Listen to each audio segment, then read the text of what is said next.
Hey, LSKR, King of D&D Homebrew, talking today about how you can create adventure hooks for your players that grow organically out of the world that they live in. To think about, one, what is it your players are doing as they live in the world?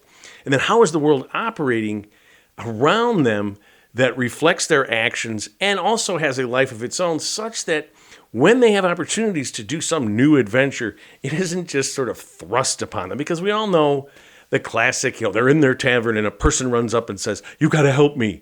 So-and-so is missing," which you can do, but it always feels a little hokey to me. I've read about GMs that literally have a board in the town square with opportunities for adventures, and the players pick one and go to that address to find out where it is. I was in an adventure path one time, a Pathfinder one, where at the beginning, the PCs meet in a town hall with a bunch of other adventurers, and people can offer up opportunities to do things, and each group makes a pitch for various opportunities, and they pick them. And we did this, and we made a couple of pitches, and we were picked, and off we went. It feels a little hokey to me because I want all of my adventure hooks to grow organically out of the activities of the players and the way the world unfolds, because I have a homebrewed sandbox campaign. I want the players, one, to be able to ignore adventure hooks. They're going to do what they want to do, and whatever that was, it'll unfold at its own pace. And two, I want to be able to introduce elements of my world without telegraphing importance. So what that means is you present the players from the beginning of your world. You are living, your PCs are living in this world and doing the activities that people do in a real world, and it's unfolding in a manner that people in a real world do their activities. And much has been made about adventure hooks at the beginning of a campaign when the players gather, let's say, at the traditional tavern or some other place. Again, this is how this idea of having the town hall or the board in the town square arises, because in theory, the players don't know each other, or they've all just gathered together, their first level adventurers. Do you just have a set job or something? And I'm saying, no, you can actually create possible adventure hooks out of the players' activities when they gather. Now, again, I've seen some things, let's say the more unconventional ideas. You have the players are all in a prison together when we start the campaign. And whether they're all there on the same crime or they have to talk to each other and realize, oh, I'm here on this crime or that. Obviously, the adventure hook there is to get out of prison and then find out, if they were framed or something, who did this or all that kind of stuff. You're right in the middle of a story, and that could be a fun way to do it. How long does that take for them to get out? So then the adventure hooks come from life in the prison. The other prisoners, the guards, the warden, if they have any visitors, right? The day-to-day thing of them trying to figure out how to escape. How long does that take? Is it just one session, 3, or something like that?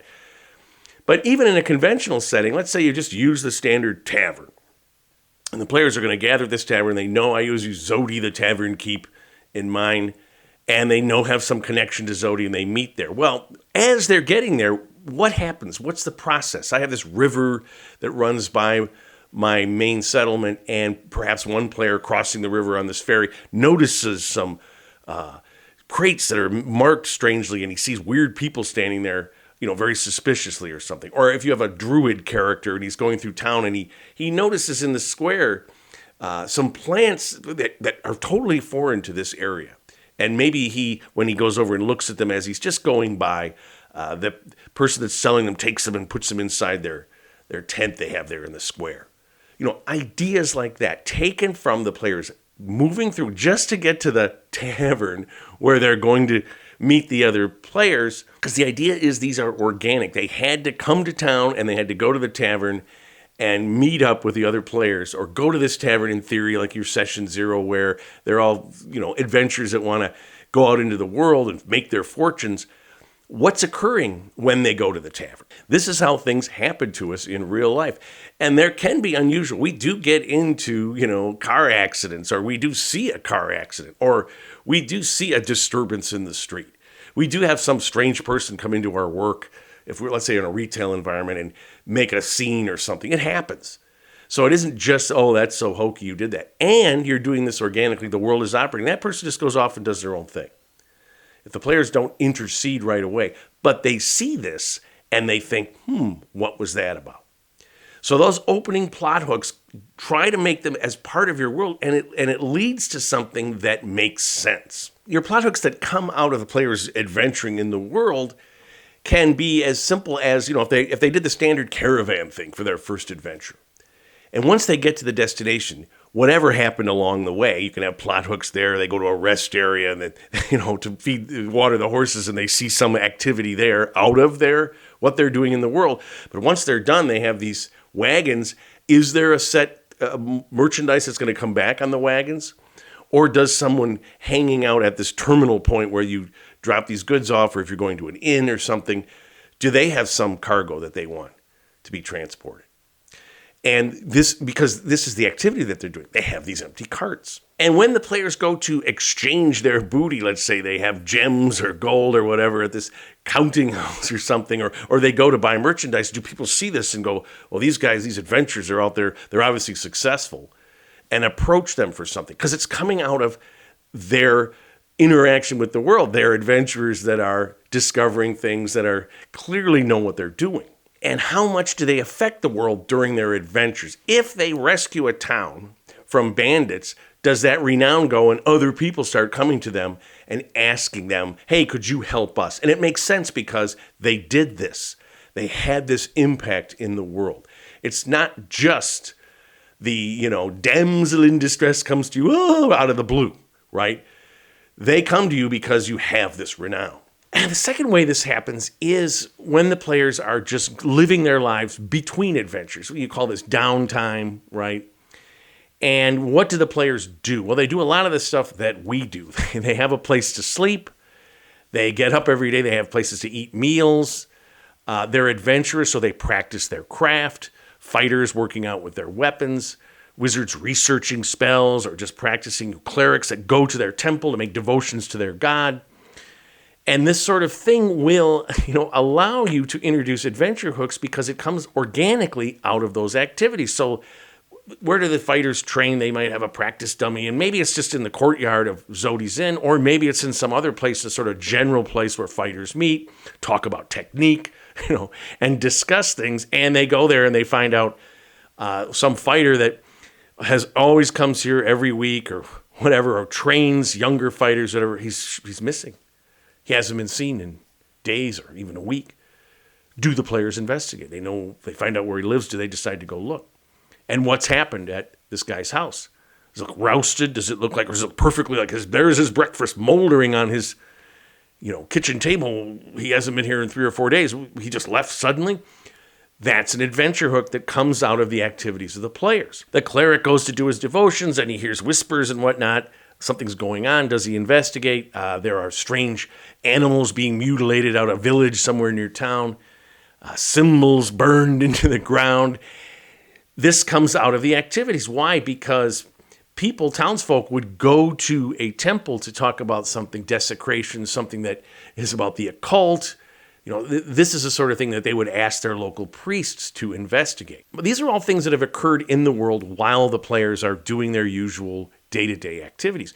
You can also have this contemporaneous to the player's activities. Suppose the warlock goes out and meditates in some isolated area, meditates with their patron, and while they're there, they look over and they see a young couple arguing, yelling and crying out. And then, as the warlock's looking, recognizes that that's the son of the leader of the town, leader of Dramos. And he's mad and he leaves. He storms off, and the girl's weeping there in this glade. What does the warlock do? Does he follow the son to see where he's going? Does he ask the girl what's going on? What's wrong here? And if he does, he's on his own in this. So depending on how you like to run, I like to have the players together if I can. Splitting up the party is, the other players have to sit and just watch. So maybe she says, I can't talk about this now. If he insists, first she tries to just blow him off. She doesn't just say, oh, yes, help me. She's like, no. And if he insists, she says, okay, meet me at the town square at midnight or something. So that he can go back, get the other players, tell them what's going on. And the hook here is the son of the leader, who now they might want to go to that person if they want, but the son is, you can't just go see him, right? He's some powerful figure's son. So do they go at midnight? And this is happening while they are doing it, right? Contemporaneously. And you've established from the very beginning of your world, when you're setting it up, the players are doing things. It's assumed that you are eating meals, that you're resting at night, that you're going shopping, right? You're going where people are. That's part of what we do every night. You're not some hermit that just sits in their room until it's time to go adventuring. Unless for some reason you specifically say that as a PC choice. But certainly the whole group's not going to do that. So it's assumed that you are living in the world, and it's assumed that the world is occurring while the PCs are living in it. So, contemporaneous. Let's say every week there's a fair, a market fair, like in the town square, where merchants come, farmers with their farmers market type thing, merchants coming from different cities, and it's this big thing. They come into the city and they sell their goods. And you can ask the players, do you want to go to the market fair? But again, it feels like telegraphing a little, sure, should I guess, right? You can just establish at the beginning that each week there's a market fair and everyone goes there. It's a chance to get out into the sunshine, to see what's going on, to interact with human beings, right? The PCs are real people or humanoids in this world, and they want to interact with people. So while they're at the market square, something happens. Someone screams out, "Stop, thief!" And the players look and they see someone running off into an alley. Do they go investigate? And again, you just see them for a second. They go, what do? Do they chase right after that person? Do they say, well, wait a minute, I'm going to go ask this person what's going on. By that time, that person may be long gone. And then you just ignore it. Because you're trying always to create a world that seems real, and you're not telegraphing, you better go get them, they run off or whatever. And they find out some information. It's the third time this week I've been robbed by those pesky little kids or something. Some urchins that are ripping stuff off. But it's strange because the only thing they take are these old talismans of, worthless little trinkets of some long-lost city. Why would they want those? Right? So you're sprinkling in a clue. If they go and talk to the merchant as opposed to chasing after the kids. Suddenly there's a stall is burning in the market square. And they say, help. And the players, they take part with the fire brigade to put out the stall and what's going on. Again, that's the third stall this week that's been burned down. Or when the players ask, how could this have happened? Everyone's real quiet and furtive and looking around, and the players investigate more. Well, we're the independents, we're the people, and there's this consortium of merchants, who want us to all pay some tariff or some tax or something. So they send their thugs out to burn down our stalls. And maybe the players, again, clever players might say, well, they look into this and they decide we want this to stop. And so they set up their own stall or something, or try to, when the guys come around, hey, that's a nice little stall you got there. Hope it doesn't burn down. You need to pay this protection money. Players say, screw you. Because their objective is to trace this back to find out who's doing this. Now, you may say, well, my players, they wouldn't be interested in merchants, being burned out. And that's okay. They're looking for, the ancient temples and the dungeons that have never been uncovered or whatever else. But you're presenting these adventure hooks, as part of the way the world operates. Things are going on. Things are happening. And if they continue to ignore this, for example, a girl was found, she drowned herself in a pond in the glade. And the warlock finds out it's the girl that I ignored. Why would she drown herself? What's going on? The independent market, you notice after a few months later that all those independents are either gone or they've signed on with the consortium. Because you ignored this. And that's okay. It's not some earth-shattering thing, but it shows that in their downtime, there are opportunities just living in the world to investigate things. And to avoid telegraphing, you establish that there are activities in the world and whatnot that the players either hear about or are invited to. Again, invited to starts to telegraph, starts to say, hey, you should do this. Because one of the classics is a troupe of actors comes to town. And they're putting on a play, and there's something about this play that's irritating the authorities, or something happens at the play. The classic Hamlet play within a play that's commenting on activities at the court that he famously puts on. Do you just say in your activities, you go to a play, or what do you want to do? There's There's a play going on. There's a circus outside of town. And sometimes a play is just a play. You say the play was very entertaining.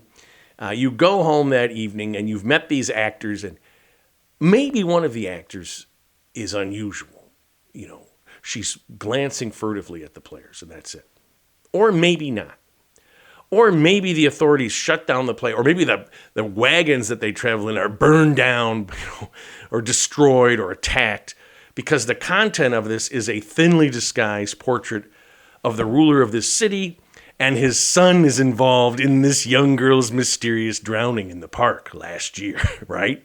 Something like that.